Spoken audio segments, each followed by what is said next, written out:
Chief. Welcome. Please get a seat.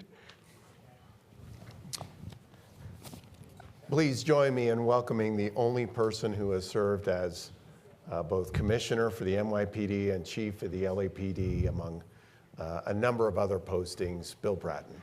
Thank you. Thank you, Dean.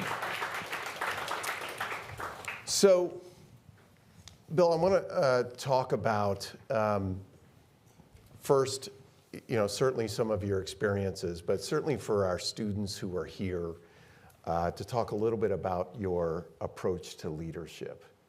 One of the things that we had discussed previously is that as you've come into these incredible cities, Boston, LA, New York, one of the first things that you did was to not just evaluate the system and the city as it was, but you made a point of reading and understanding the history of those places. As you know, James Q. Wilson had a great influence on the founding of the School of Public Policy, and one of the specific ways in which he influenced our curriculum was that he wanted to make sure that our policy students also studied history and political philosophy. And so I wanted to just get your sense as to why you think being a historian, albeit an amateur historian of where you're working as someone in public service, why that's so important, not just to understand what you're walking into, but to understand the history of the place you're serving. Well, really, what is your expectation of a leader?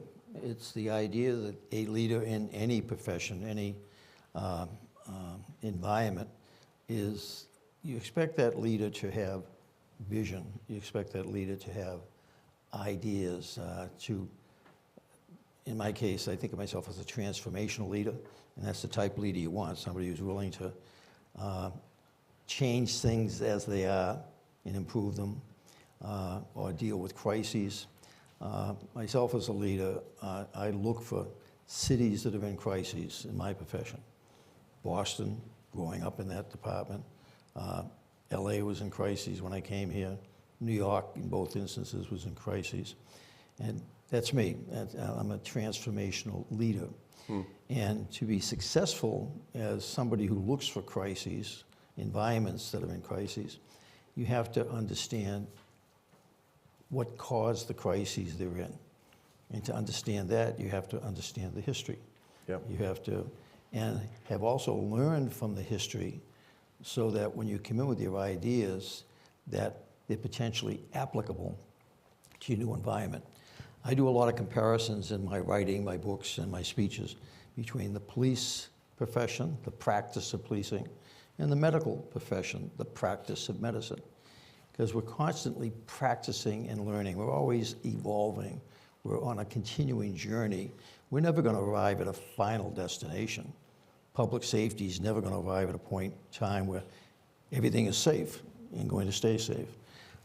In the medical profession, you're never going to arrive at a point. You might be healthy today, but something's going to happen tomorrow. And so with a doctor or a police chief, basically in your police chief, what you're looking for is somebody who's very good at diagnosing his or her patient. And how do you diagnose your patient? What's the first thing that drives us all crazy now, particularly with computerization? They want you to fill out 30 forms with your medical history, time after time, and they don't share that history between hospitals. You have to do it every time. So effectively, moving into different cities, I've always tried to learn the history of the city, but also been a student of history of my profession, policing. I've read everything I can get my hands on around policing, both in terms of history, but also works of nonfiction. I read a lot of books about crime. I'm reading a fellow, Daniel Kerr, who writes about a German police detective starting in the 1920s and moving through the 70s. He's got like 19 books. In the last couple of weeks, I've read 5 of them. I'm working my way through the 19, because it's fascinating, because what he's writing about is the history of Germany during those extraordinarily chaotic times, the rise of Hitler and World War II. And in so many respects, it parallels what we're going through as a country and a world at this moment. So the idea of knowing your history is, I think, actually critical to a leader. And in the police profession, I think it's critical to be successful as a chief of police to know the history of the city that you're being asked to fix, particularly when you're going into a city that's a mess. Now, talk a little bit about specifically what you did for LA. You did quite a bit of background, and as you said, some of it was nonfiction and research, but also some of it was fiction. Talk a little bit about how you learned about Los Angeles, not being a native. I'll build somewhat on one of the earlier presentations today with Dan Biederman, who's a very good friend, along with Larry Moen. And Larry, by the way, thank you for this opportunity that you've helped to create. Larry ran the Manhattan Institute during my time of evolution in New York City, and I got to learn a lot from what the Manhattan Institute and the City Journal were writing about, but I also got to contribute what I was learning back through the City Journal with a lot of the articles that I wrote or co-authored with others. And so the idea of LA's situation in terms of coming into LA, I aggressively campaigned for the chief's job here. And I thought, based on my background and success in New York and Boston, I'd be the front runner. It didn't take me too long to learn that I was last in the race. That in terms of the other contenders were already halfway around the track before I even got out the gate. And there were some people that didn't want me getting out of the gate, including Rick Caruso, the president of the police commission, who made it quite clear that he didn't want another East Coast police chief because of the many failures of Willie Williams when he was here. Despite some successes, Williams was widely perceived to have been a failure as the chief of police coming out of the East Coast. So I didn't want another guy from the East Coast, even though I had a lot more success than Willie had in Philadelphia. Right. But coming into LA, I had the benefit of learning its history in a wide variety of ways. One, read a lot of books. There's been a lot written about the LAPD and the city of LA. A lot of great movies. I'm a movie buff. So I grew up on Dragnet, One Adam 12. Just think of all the TV shows in the 60s, 70s, Police Story, Police Women. They're all about LA. And I watched all that stuff. So I had an appreciation from the, if you will, the movies and the TV shows, but read a lot also. And there's been phenomenal books. Joe Dominic, a very significant critic and an extraordinary writer, wrote several about the misdeeds of the LAPD. And so I read all of those coming in. Then I also read histories of LA. So I understood the whole water issue, the fire issues, the crazy politics of this place. You got one of the weakest forms of mayors in America, and you wonder why nothing ever happens in this city. You got a chaotic city government, and it's always been in chaos. And there was also the understanding of the history. I read the biography, wonderful biography by a colleague, Bratton, on Chief Parker, the legendary chief of the LAPD for many years, who was equivalent of Herbert Hoover in LA. And effectively, the system that he created, that for 50 years, the LAPD was at war with its black community. It had the worst relationship of any major city police department in America. It wasn't a tense relationship, it was warfare, open warfare between the black community and the LAPD. And that was fostered by the political leadership, who pretty much said to its police chief, we'll leave you alone if you just take care of business. And for 50 years, they took care of business and created two of the worst race riots in American history because they were taking care of business in the wrong way. So coming into LA, as a point in my life, I had been the police commissioner in New York, had my falling out with Rudy Giuliani, and at the age of 50, thought my police career was over. I had been at the zenith of policing, and in 1996, I thought it was over. So the next 6 years, I was miserable in the private sector. After the events of 9/11 in New York, I was desperate to get back into the game. I felt I had more to contribute. Little did I know that I had only lived half of my professional career up to that point. Because then LA, I campaigned for the LA job, got it, had 7 incredible, exciting years here as chief of police. Went back in the private sector for a few more years, then had the opportunity. How often has it ever happened that police commissioner in New York twice? Only 2 people have done that, Ray Kelly and me. Fortunately for me, I came in after Ray Kelly both times. So it's just like checkers. I was always hopping over him. And so that was an interesting experience in and of itself. But LA, there's 3 iconic police departments in the world: Los Angeles, New York, and London. Chicago, for some reason, never counts. It's always been a screwed up city. But in terms of, I had the opportunity to lead the 2 most iconic in the United States, and I came this close to being named the head of the London Metropolitan Police, that close. That would have been quite the trifecta to pull that off. But going back to your question, sorry for the long-winded answer on it. No, that's good. It's coming in, it's a process that developed over the years, going back to the 1970s, when I was coming up in the Boston Police Department. I have a system, a method, a leadership management method coming into an organization that includes, 1, understanding that history, reading the newspapers, who's influential in the city, who's influential in politics, who's influential in the various community groups. So when I was campaigning for the job here in LA, I had my list of people that I needed to interact with, both people I thought who would be supportive of me and those I was going to have to win over. John Mack was the African-American president of the Urban League, and the black community was very mad at Mayor Hahn for pushing out Chief Parks, the black police chief. He needed to be pushed out. He was running the LAPD into the ground. Crime rates were going through the roof. Union spent $1 million on a campaign to get rid of him. So how are you going to lead an organization that spent $1 million to get rid of you? So Hahn made the very difficult political decision in a city that's very race conscious to move out a black police chief.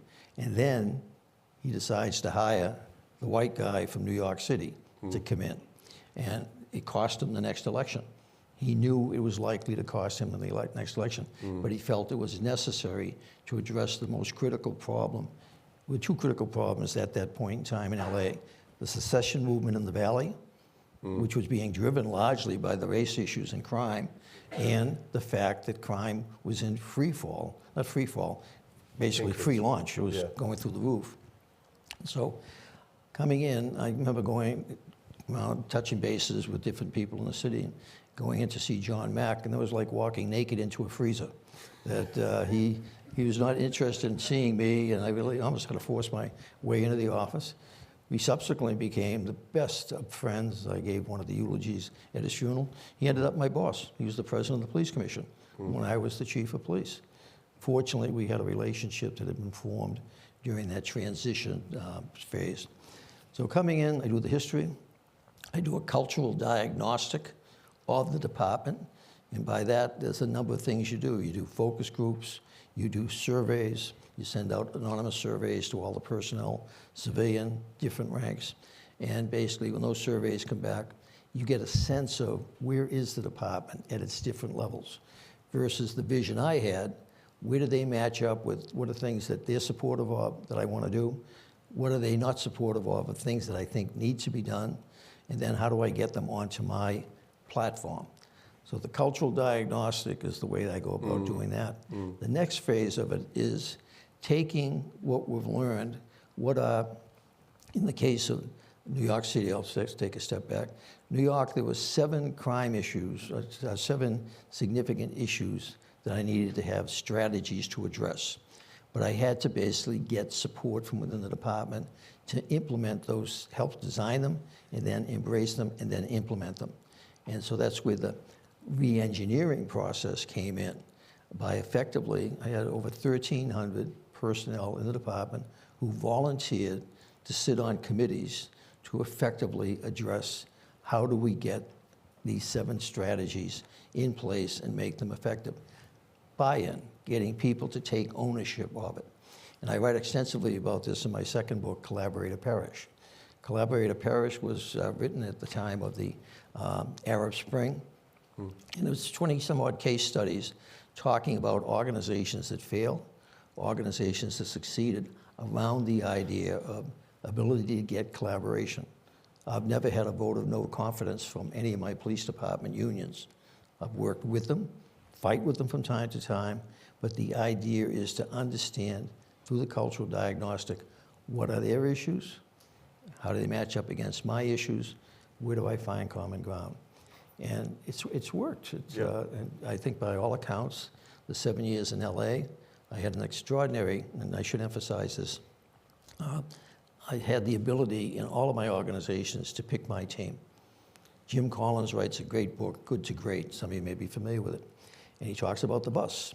Get the right people on the bus, get the wrong people off the bus as fast as you can, and if you can, and then get them in the right seats. You're in the driver's seat, but you put people on the bus who share the vision, who through the re-engineering process have taken ownership of it. And I want people behind me on the bus who want my job, who want me to get off the bus eventually and get into that driver's seat. So for example, when I took the LA job, 3 other people who were competing for the job from within the department, Sharon Parker, Papa, George Gascon, Jimmy McDonald, they made them my 3 assistant chiefs. So my 3 rivals, I had a team of rivals basically, but it worked for me. Jimmy McDonald is now the chief of police here. George Gascon would have been if he hadn't gone to San Francisco. Fortunately, he didn't come back as chief. He was a mess as the district attorney. And I still don't, there must have been the water up in San Francisco that George was drinking. But in any event, it's, this stuff is not rocket science. It's basic leadership, management, incentivization, and collaboration principles. I think what's so fascinating about your career is that it combines the use of technology at the same time your incredible utilization of soft skills and relationship building. So let's just look at the technology piece first. When you come into New York, and this is touched on in Gotham, the documentary, and I am going to take the Frank Luntz rule, who said that you must repeat the name of a book 7 times until it's actually received by those who are hearing it. So with me, it's about 10. So that's okay. So Gotham is the documentary that you all must see, but it's touched on there your implementation of CompStat and a greater use of technology to better understand not only what crimes were happening, but where they were happening. Take us back to the beginning of that implementation. I know we talked a little bit last night over dinner about the fact that the precedent for CompStat actually goes before New York, but talk a little bit about using that technology and what it was like within a culture that hadn't used it before. We talk a lot about the New York miracle starting in the 90s, first in the subway system, the transit police, where adopting the principles of broken windows and at the same time going after crime, the two together.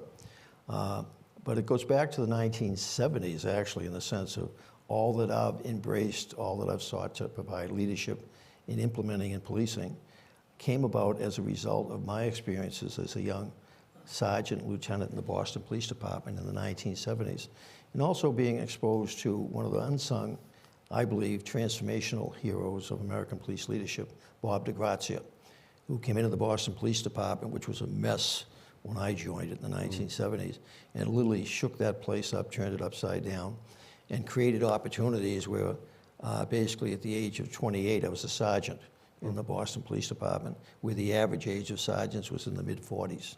He changed the system so that younger people like me who were interested in creating change could move up the ladder.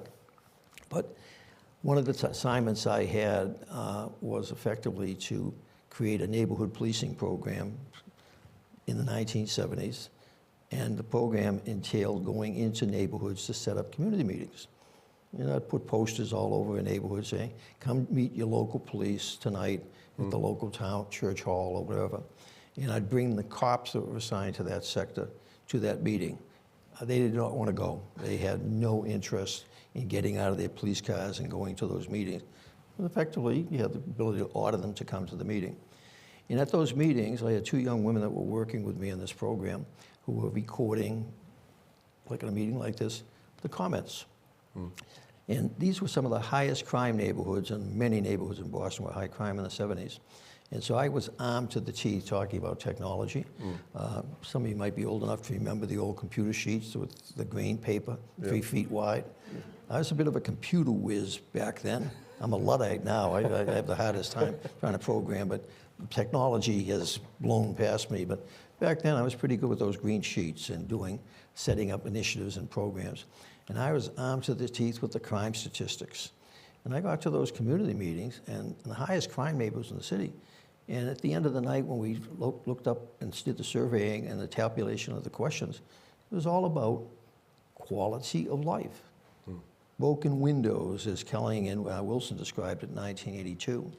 So in 1977, I'm basically living in an environment where I'm aware that people are concerned with crime, but they're more concerned with quality of life. Why? Because it's what they saw every day. Because even in the worst crime areas of most cities, 1 out of every 10 people's the victim of a serious crime. But everybody is victimized by, particularly in the 70s, the incredible deterioration of cities. Graffiti, street prostitution, drug dealing, all the issues that American cities were dying in the 70s, everyone around the country. And so very early on in my career, I understood the linkage between quality of life and serious crime. And I also benefited by a fortuitous meeting that Bob DeGrazia set up. He had the police commissioner from London in for a visit.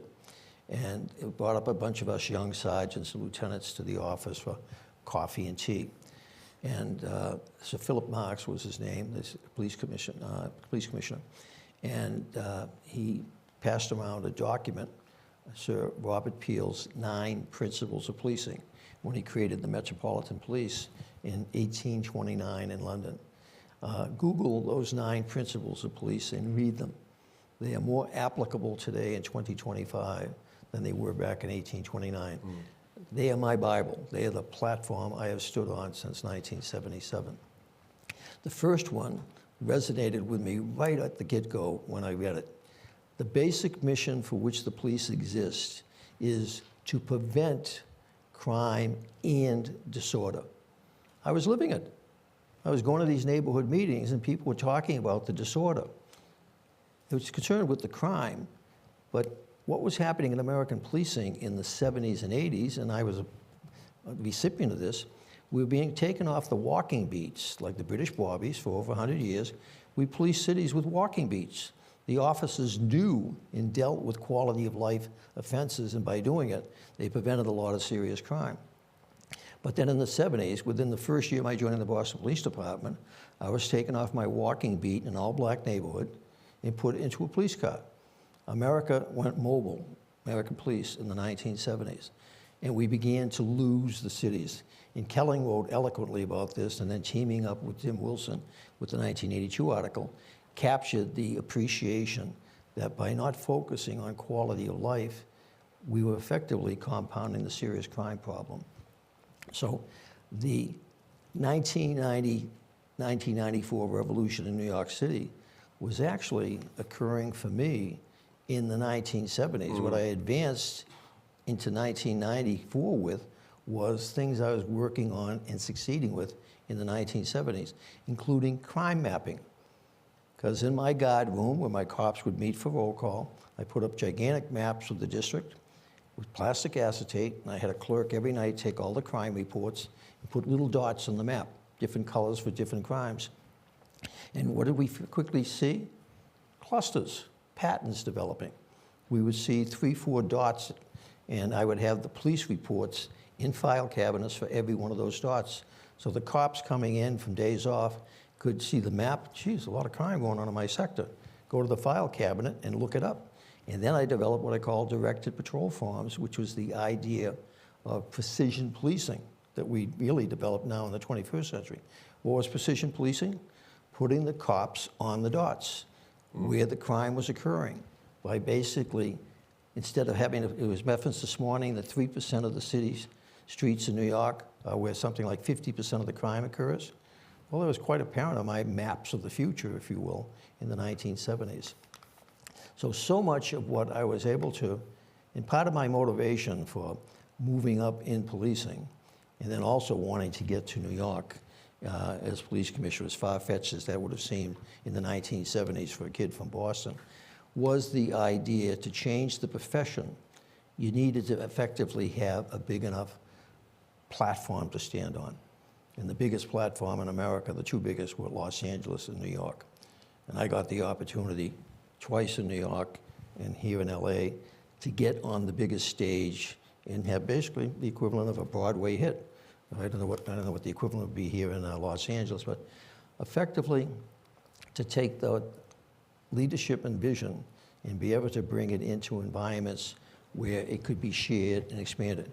CompStat got an award from the Kennedy School Ford Foundation back in 1995 and 1996, Innovation Award, and it was the most significant public sector innovation in America that year because of how quickly it spread across the American and international police professions. And the importance of CompStat is the idea, it's focused on crime, but it's more importantly an accountability system that's referenced in the video. The idea that I'm going into a 55,000 person police department. I don't really know anybody. I'm from Boston. But I had a system now where every week I'd bring a couple of hundred of my leaders, sergeants, lieutenants, and we'd talk about what? Crime and disorder. So I had the ability to hold them accountable for, okay, crime's up. Why? Crime's down. What are you doing about it that it's going down? And collaboration, sharing the ideas, and using the maps to very quickly illustrate what the issues were. So the fun and excitement of being a leader is the ability is to create change. And we talked earlier, many of these discussions and certainly the movie talks about the idea of homelessness. If you look it up, you're not going to see the term homeless in the 1970s. And where was it created? In New York, in the sense that, but what was discussed this morning, homeless, the vast majority of them are not necessarily homeless. Narcotics addicted, mentally ill, or also alcoholism. And over 80% of that so-called homeless population are on the streets because of that condition. And in the city of New York, the law requires that there be a bed provided for every homeless person in the city. But many of them, because of those conditions, where they're going to go into a controlled environment, won't go in. So what does that tell us? That if you want to effectively change something, you have to control it. And what did we stop controlling in the 70s and 80s and continuing in the 21st century New York? We're not changing behavior because we're not controlling it. That 80% of the population, the front page stories every day in the New York Post of some poor soul on the subway being pushed under a train or being hit over the head with a brick, is basically because we have refused politically to control behavior, to change it, which we were allowed to do in the 1990s, in which the movie very vividly displays what worked then can effectively work now. And it can work better now because we understand it so much more. How can we do it in a way that we don't impact on racial sensitivities, in a way that we deal more humanely with the drug addicted or the mentally incapacitated? We have come along so far from where, and I have the benefit of now being in the business almost 60 years, that there's an expression I use in my most recent book, The Profession. Those who don't know their history are doomed to repeat it. Most of the politicians in American cities today don't know their history. They're too damn young. They don't read. They don't understand the history. They're trying to create new history when they don't have to. They can learn from the past. My success, and I think I've been pretty successful in my profession, has been the fact I understand history. I've learned from it. Made mistakes, try to correct them. And so many of the issues that we're facing can be addressed successfully. And that's one of the points of that movie. The importance of the movie is that it showed this worked then, it can work now. And a point was made about dealing with the mentally ill. In New York State, even as that mentally ill population and their behavior was exploding throughout the city, what were the politicians doing? The governor and the assembly? They were closing state hospitals for the mentally ill because they were refusing to put mentally ill people into custodial care, which many of these poor souls have to be put into. It's unfortunate, but you're going to leave them out on the street to freeze. You're going to leave them in the subway tunnels to be run over by trains. But that's where our politics were and still are, unfortunately, in New York State and many other states around the country. Sorry for that very long-winded answer. No. I got up in my soapbox. No, that's quite all right. That's quite all right. You have certainly not only earned that soapbox, but we're grateful for it. So we have some students here in the room, and we have those that are thinking about careers in local government. One of the aspects of local government careers is that they're not necessarily military, but chances are you can serve in different municipalities or maybe jump between a municipality and a county or different agencies. You've had the experience of serving in different agencies and at leadership levels. I want to take us back to one of the topics that's, again, covered in Gotham, which is moving from the chief of transit in New York and then moving to the commissioner role. What surprised you, being certainly within the NYPD, but a different aspect of it? Was there anything that surprised you when you moved into that top position, A? And B, as you're leading a department that was in crisis and was in need of a culture change, what are the first steps you take as you're building relationships with people that are going to have to be a part of that culture change? Mm-hmm. You have to understand the structure of New York and its police departments in the 1990s. There were 3 police departments in the city of New York. Transit police, 3,800 cops, funded by the city, but under the control of the MTA. Housing authority police, supported by the city, policing, and there's 2,500 of them in the city's 600,000 residents in public housing. And then the 25,000 person NYPD. And the 3 departments were functioning separately. And during that period of time, I headed transit police. I had the opportunity to have to collaborate and interact with the NYPD, which was the 800-pound gorilla, and we were the O police. We were the subway rats, et cetera. And actually, the vast majority of the members of the transit police were draftees. When you took the police exam, on the day that you were hired, eeny, meeny, miny, moe, you're going to transit, you're going to NYPD, you're going to housing. Nobody wanted to go to transit. Wait, you have to back up and say what O police, where that phrase comes from. Oh, the expression O police, that you're at a party and people are asking each other, what do you do and where are you? And you say, oh, I'm a cop in New York. Oh, where do you work? Subway. Oh. They immediately lost interest because you were not part of the NYPD. The great challenge I had at the transit police was tremendous morale and deficiency there. But we made them the Marine Corps of the 3 police departments within 2 years. That they had the best uniforms, the best cars, they had the new 9mm Glocks. So they became the envy of the other police departments. So much so that the NYPD merged them when I was commissioner into the much larger, they're now all one police department. But the idea of the transitioning into the 1990s from transit going into the NYPD, the cultural change you're talking about, was that idea that I understood from my dealings as transit chief with the NYPD. It was an awful organization. Country's largest, but crime had gone through the roof in the 80s. They were starting to get it down a couple of percentage points each year. But when I was working with them, I understood that this was an organization that really was very resistant to change and was not having much success in dealing with race relations, dealing with this crime problem, and certainly total failure at dealing with disorder.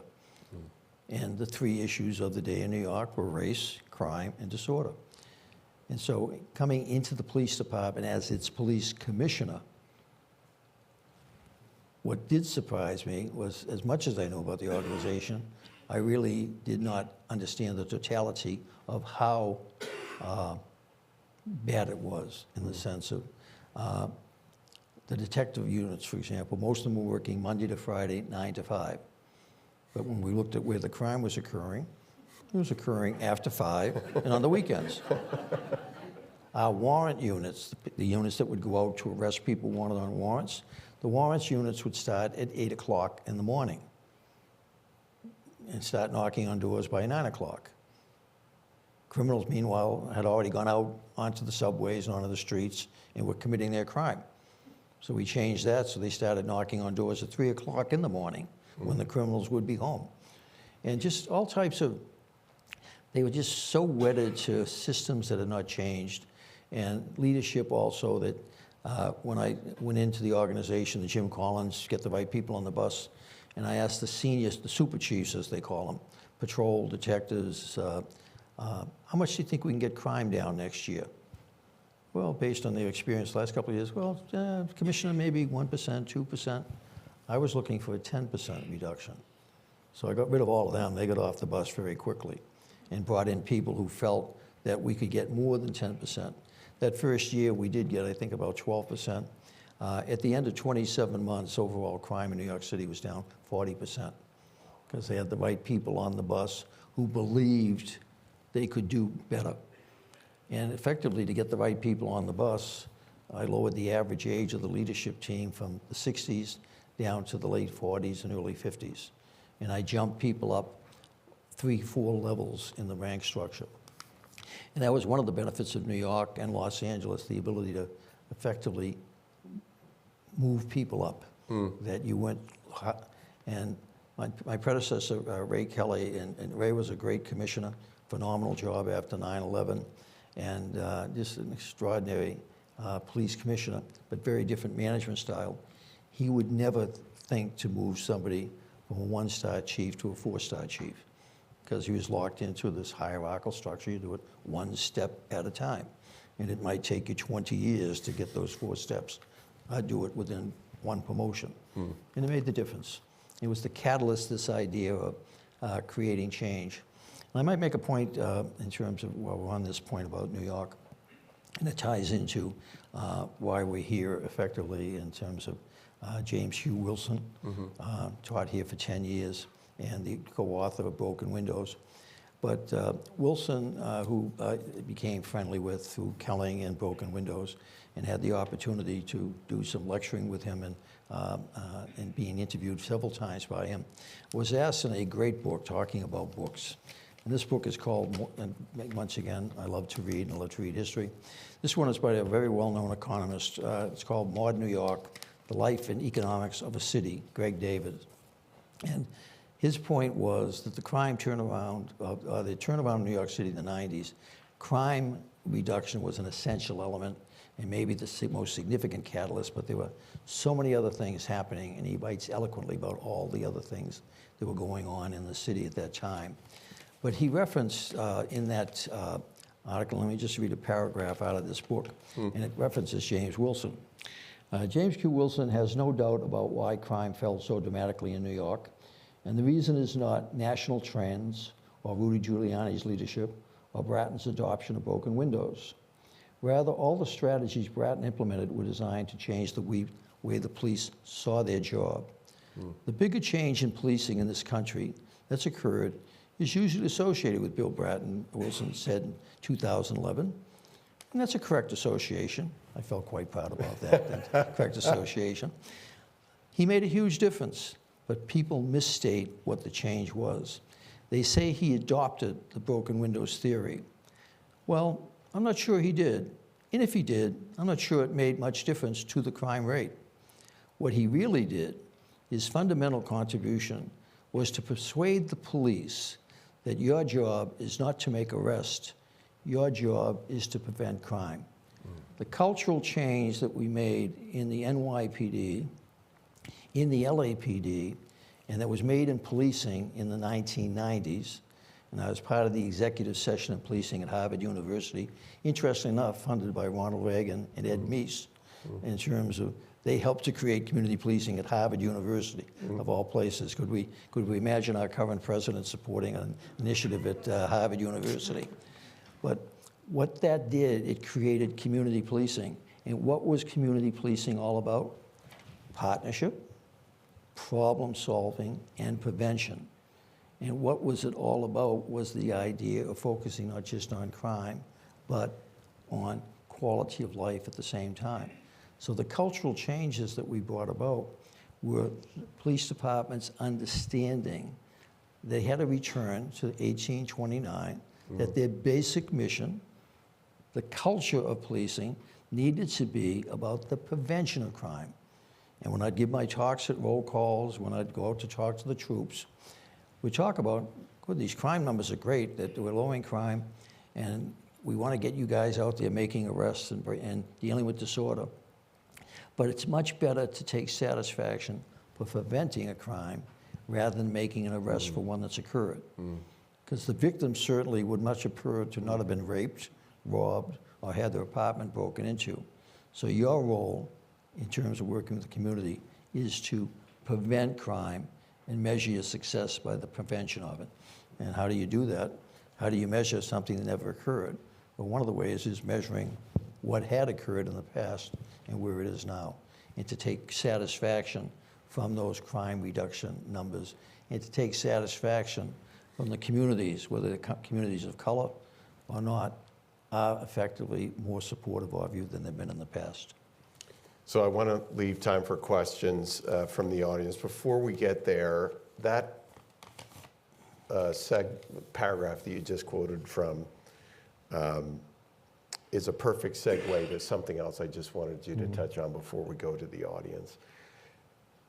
As good as that quotation was, I would say that it wasn't just you helping police to better understand their job, but it was also the relationships that you built with the communities in which you served and repairing those. And we talked last night over dinner about Sweet Alice and one of your last conversations with her. And I wonder if you could just tell that story and what it means, the other side of it, both internally, the culture you're building in the department, but you're also, frankly, building a culture with the communities in which you're serving. I wonder if you could just tell that story. I'd be happy to address that, but if I may, just going back to that quote from Jim Wilson, it is interesting in the sense of so much of the focus on broken windows, the importance of it, and he, in that paragraph, was basically poo-pooing it. That, you know, he's saying, I don't know, nobody really knows if that was an essential part of it. I happen to believe it was, and he and I had some discussions around that because I take great pride and ownership of feeling very deeply that it is that combination of crime and disorder focus. But in terms of, so there is an irony in the praise on the one hand and the kind of a little dope slap on the other. The issue that the dean is talking about was, I've always been very active in reaching out to communities. In addition to focus groups, et cetera, for my cops, I do the same thing in various communities, and understanding that my responsibility was to re-engage, re-energize the police, but re-engage and re-energize them with the community. And that meant going out into the community, being there. Remember the old Peter Sellers movie, Being There? Well, as a police chief, you've got to be there in a lot of places. In your police department, a roll call, you have to be a walk-around chief, but you also have to be out in the neighborhoods. You have to be out in the communities, particularly the distressed communities. And so I'd spend 5-6 nights a week out at community meetings and roll calls.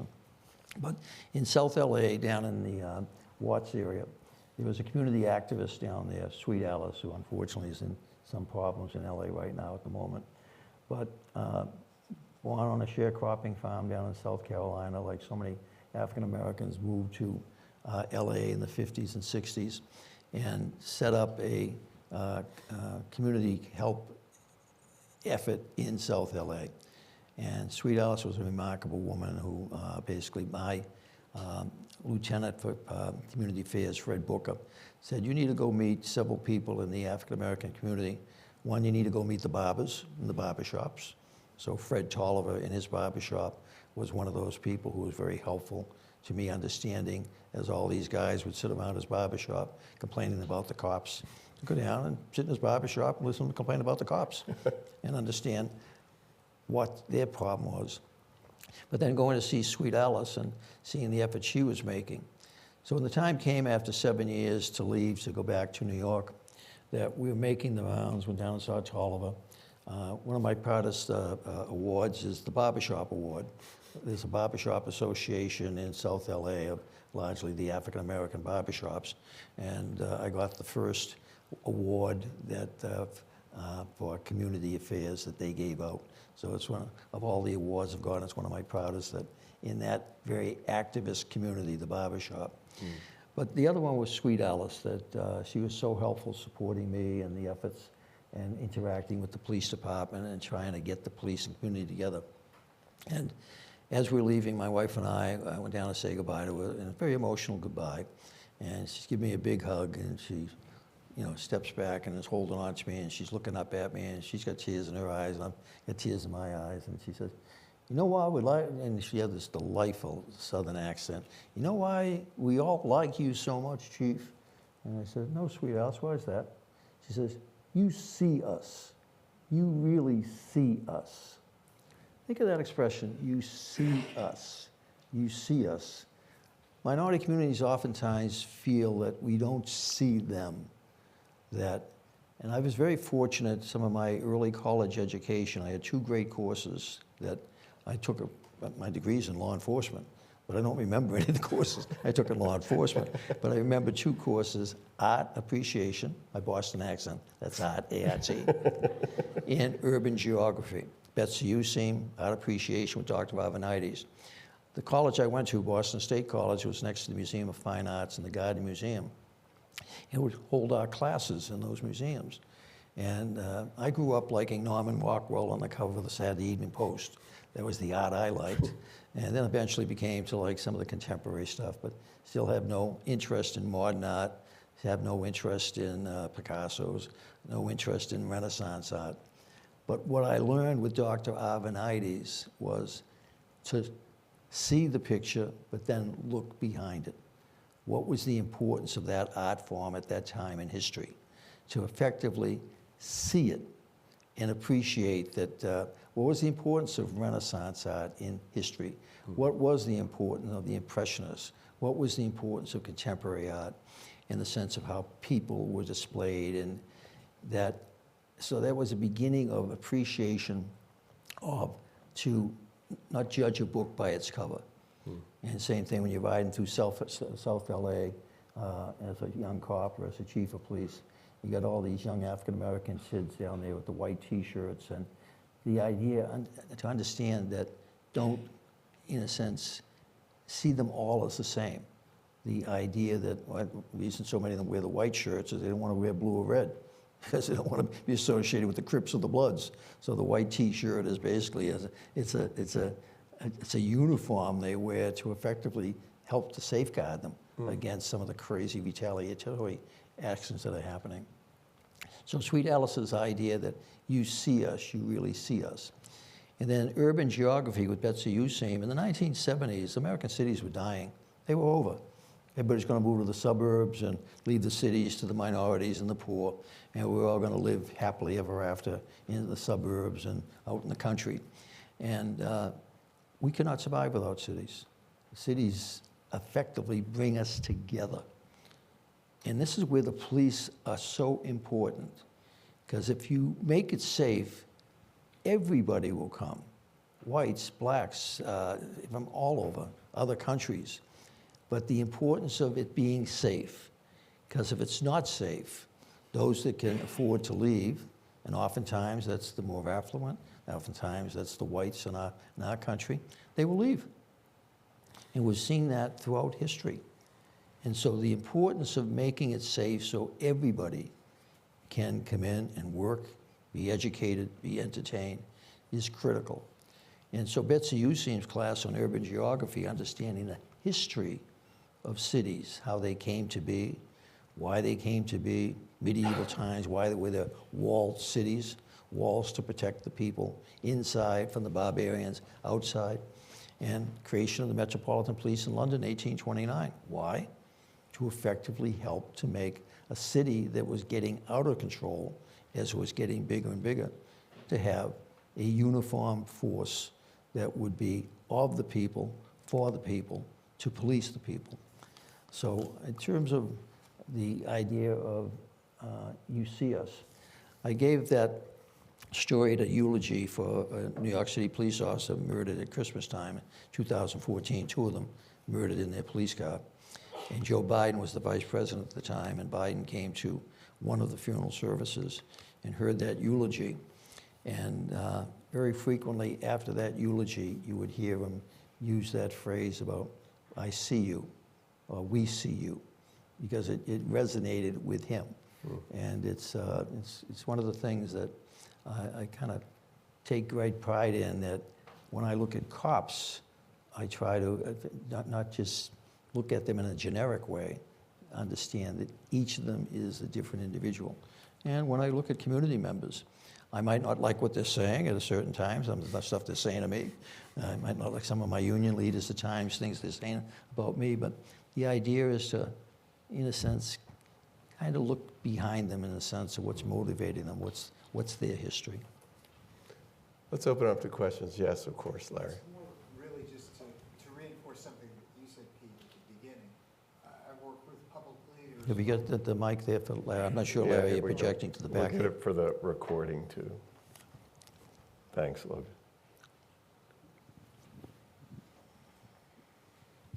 Yeah, I'll just be brief, but I've worked with public leaders for over 40 years, and there's literally no one who is as effective as Bill is in communicating to his organization what's expected of them, what we're going to do, and why we're going to do it. But as you said, simultaneously, having the same capacity to communicate that to the public at large. This is why we're doing it, and this is what you should expect to see. There's just nobody that puts that skill set. I've never seen anybody put that skill set together as brilliantly over such a long career as Bill. It's an extraordinary Thank you, gift. Larry. Thank you. Appreciate it.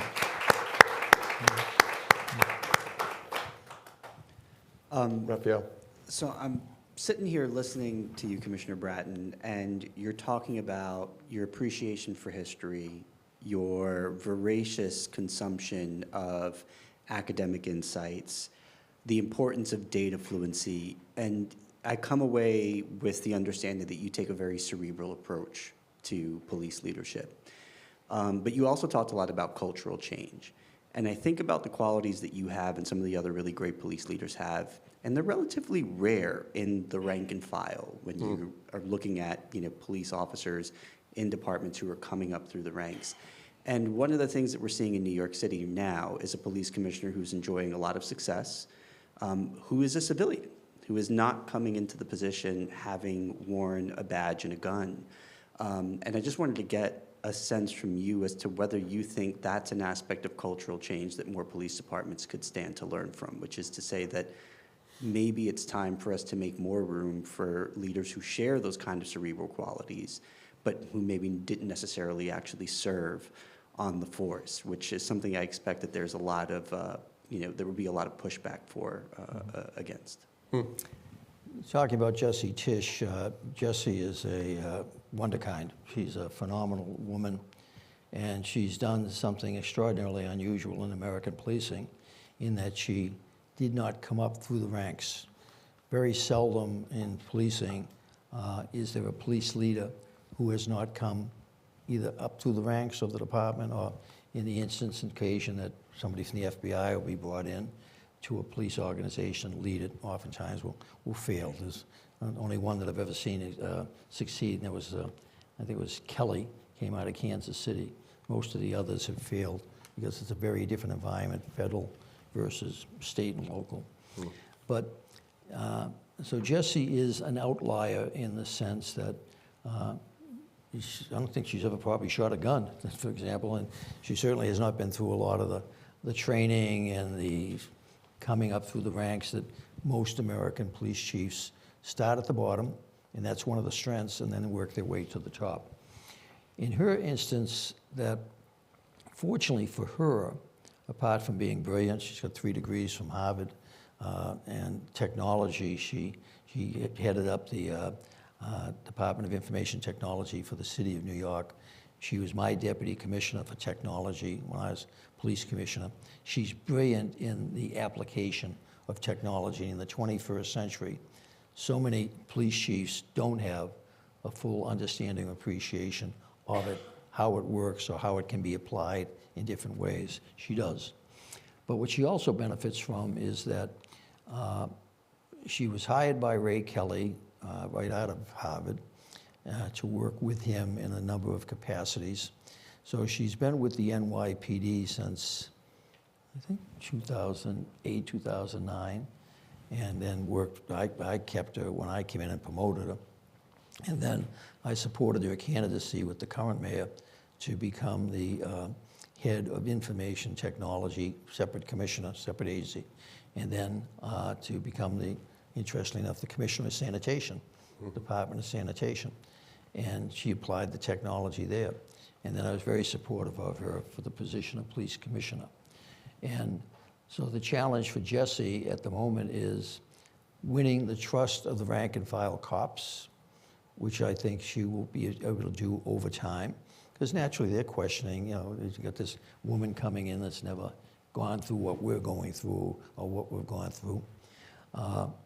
And she also has the challenge of working for a mayor who was a former police captain, and so he thinks he has all the answers, and he's still got his fingers into the pie. And but he didn't have all the answers. He went through 3 commissioners in the space of about a year and a half. She's his 4th commissioner since he was elected. And but Jessie's other challenge is effectively with the public. Well, she's got 3 challenges: the police, the public, and the media. Media have really taken a shine to her. Feature New York Times stories. New York Post is already trying to present her as a candidate for mayor. Public is still kind of feeling it out. They just, because she doesn't have a personality that really projects into the public, and she doesn't have a policing track record that most, like whether it be myself or some of the other police commissioners or police chiefs, that, you know, we've been in the business a long time, and so we got a track record.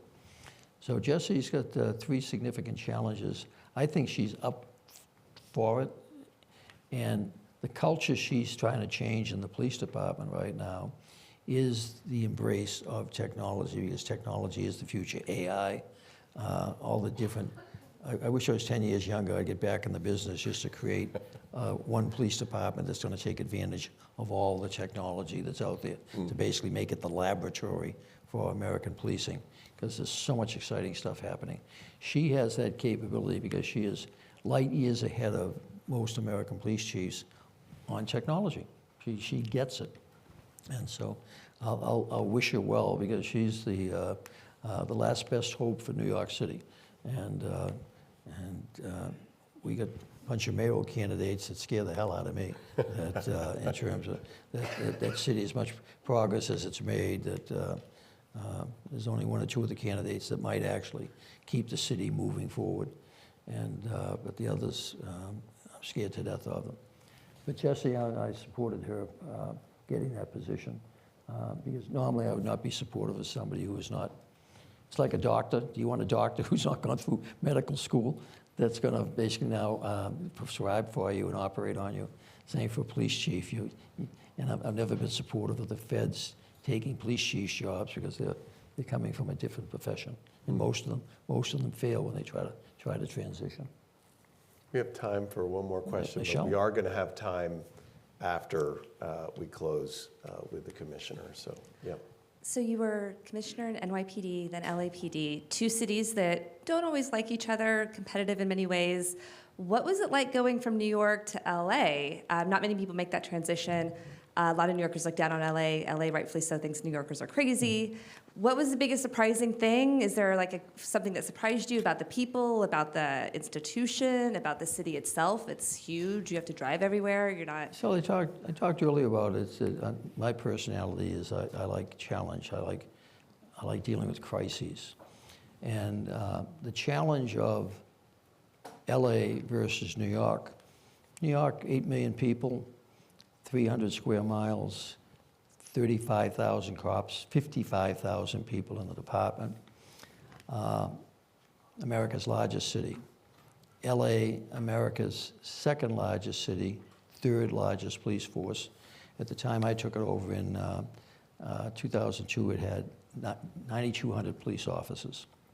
And I made the case right from the get-go that was not enough. If you think of it, 4 million people in the city of LA, 480 square miles, being policed by 9,000 police officers. To have the equivalent size police force that I had in New York in a smaller geographic environment, I'd have to have 18,000 police officers. So I liken it to the joke they always talked about Fred Astaire and Ginger Rogers. Ginger Rogers did everything Fred Astaire did, except she did it backwards in high heels. And so effectively, I was Ginger Rogers in the LAPD. And the challenge, the two departments are so different.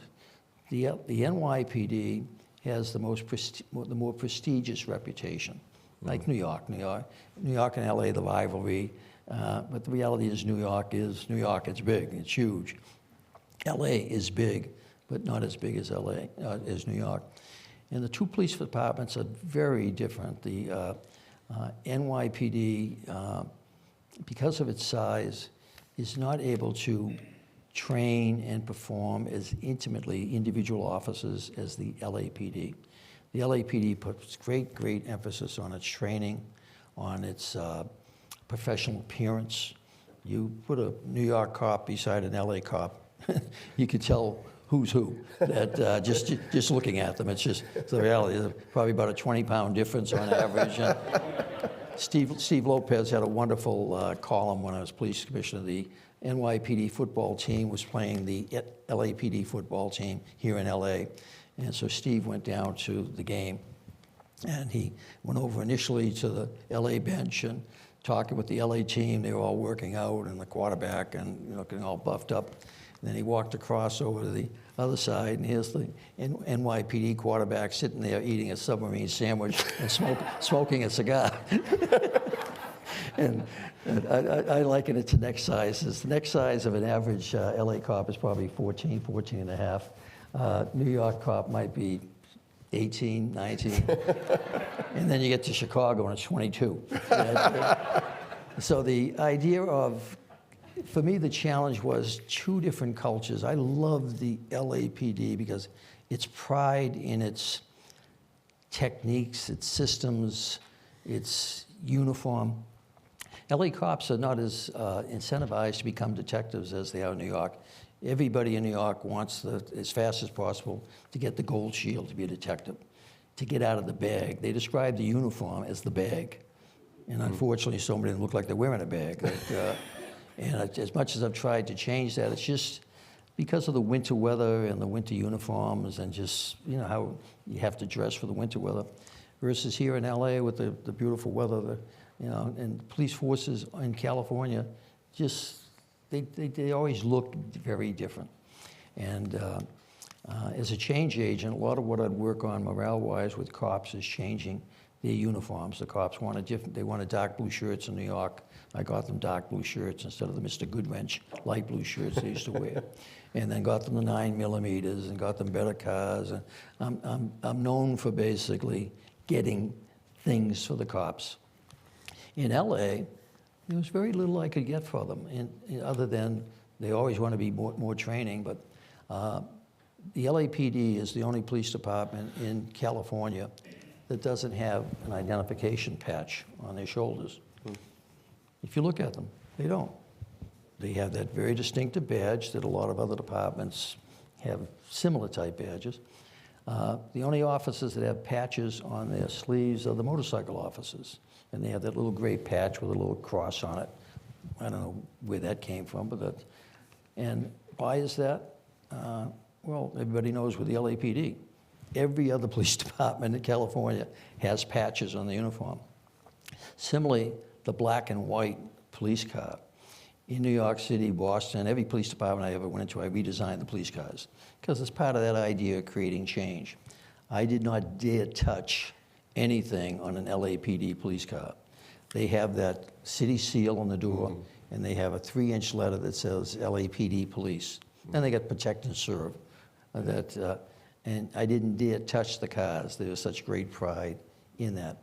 So the different cultures, and that's, again, the idea of understanding your organization in terms of, in New York, I changed a lot for the cops, uniforms, car designs, et cetera.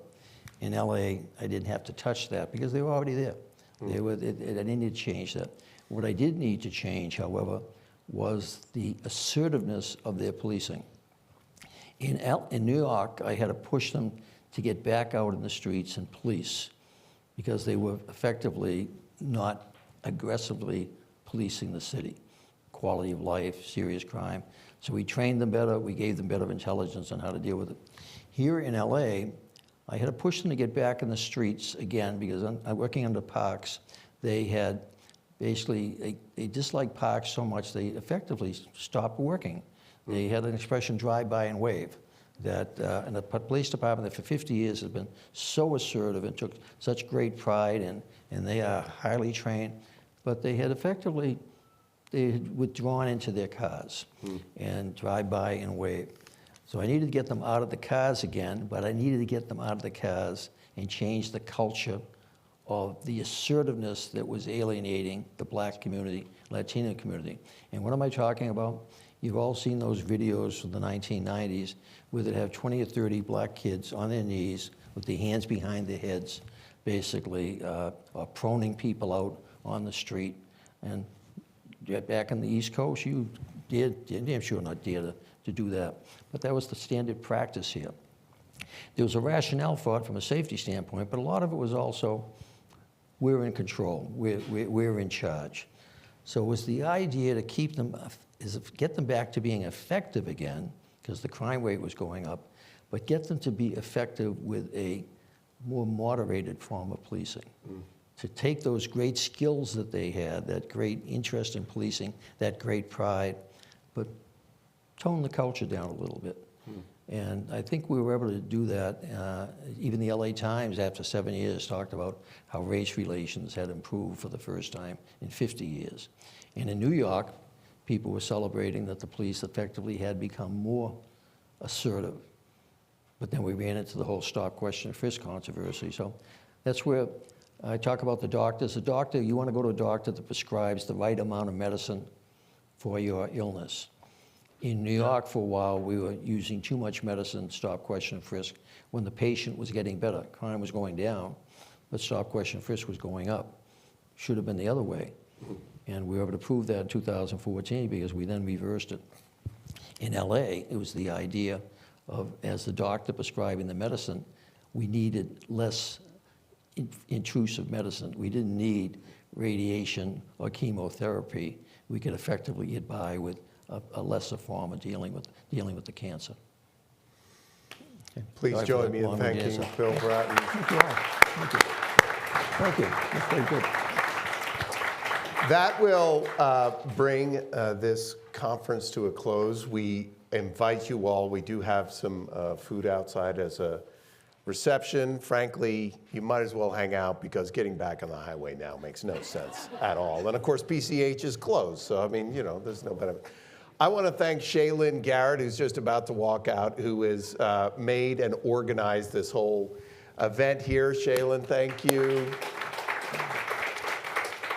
I also really want to thank the Taylors, Michelle and Matthew. Thank you so much for this film. Thank you for this partnership in doing this event. Larry, thank you so much for your ongoing friendship and partnership here. And I mean this for you too, Bill. This, as I think you know, just from walking around campus, you can understand why a guy as smart as Jim Wilson picked here to retire, right?